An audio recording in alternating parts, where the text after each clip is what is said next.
எல்லாருக்கும் வணக்கங்க. ஒரு விஷயம் சொல்கிறேன், கொஞ்சம் யோசிங்க. நேரம் கிடைக்கிறப்ப கொஞ்சம் யோசிங்க.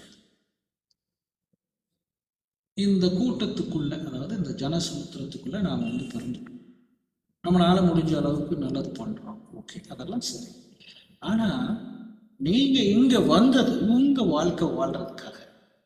அந்த வாழ்க்கை வாழ்கிறதுக்கு உங்களுக்கு நீங்கள் என்ன செஞ்சுக்கணும், உங்களுக்கு என்ன தேவைப்படுது, அதை நீங்கள் சேர்த்து வச்சுக்கணும்.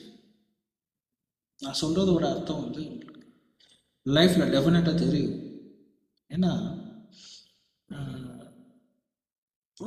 ஒரு காலகட்டங்கள் நீங்கள் சுயமாக சம்பாதிச்சு குடும்பம் அப்படின்னு நிற்கிற வரைக்கும் நம்மளை டியூன் பண்ணுவாங்க, ஃபைன் டியூன் பண்ணுவாங்க மக்கள். அதுக்கப்புறம் நீங்கள் உங்களுடைய சுய சம்பாத்தியத்தில் உங்கள் குடும்பத்தை நடத்துகிறீங்க, உங்கள் குழந்தைகளுக்கு நல்லது கெட்டது பார்க்குறீங்க, உங்கள் ஃப்ரெண்ட் சர்க்கிள் ஹெல்ப் பண்ணுறீங்க, ரிலேட்டிவ்ஸ்கிட்டலாம் போய் நல்லது எல்லாம் பார்த்து முன்னாடி நின்று எல்லாம் செய்கிறீங்கிறப்போ உங்களுக்கு என்ன செஞ்சுக்கிட்டே இருக்கீங்க பேரலாக. ஜஸ்ட் திங்க் பண்ணுங்க.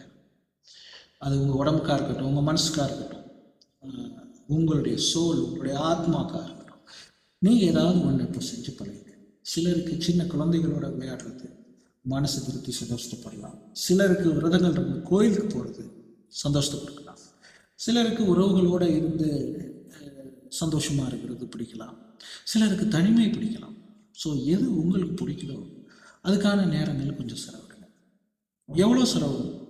1 மணி நேரம், 24 மணி நேரம், இதில் ஒரு 1 மணி நேரம் உங்களுக்காக எடுங்க. ஆரம்பத்தில் உங்களை சுற்றி இருக்கவங்க யாருமே இதுக்கு ஒத்துக்க மாட்டாங்க.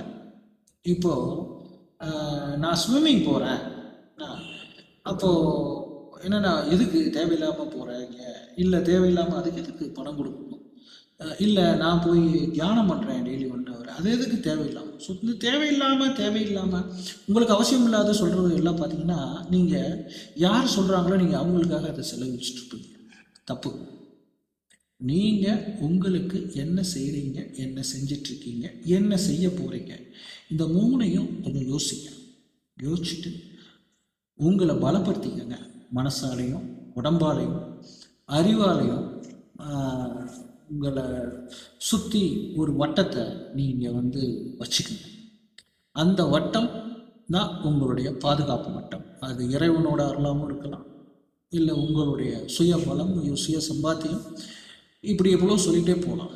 அதனால் யாருக்காகவும் இதுக்கு அப்புறம் உங்களுடைய குணத்தையும் உங்களுடைய மனசையும் மாற்றிக்காது.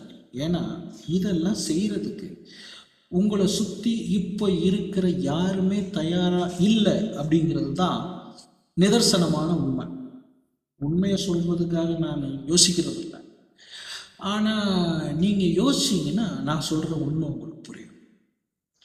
பொறுமையும் நிதானமும் இருக்கிறப்போ நம்மளை ஒரு சரியான பாதைக்கு கடவுள் எடுத்துகிட்டு போவார்.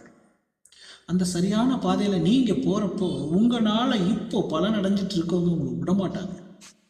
எதுக்கு இது எதுக்கு அது எதுக்கு அப்படி சொல்லுவாங்க. அது வேண்டாம். நீங்கள் உங்களை பலப்படுத்திக்கங்க.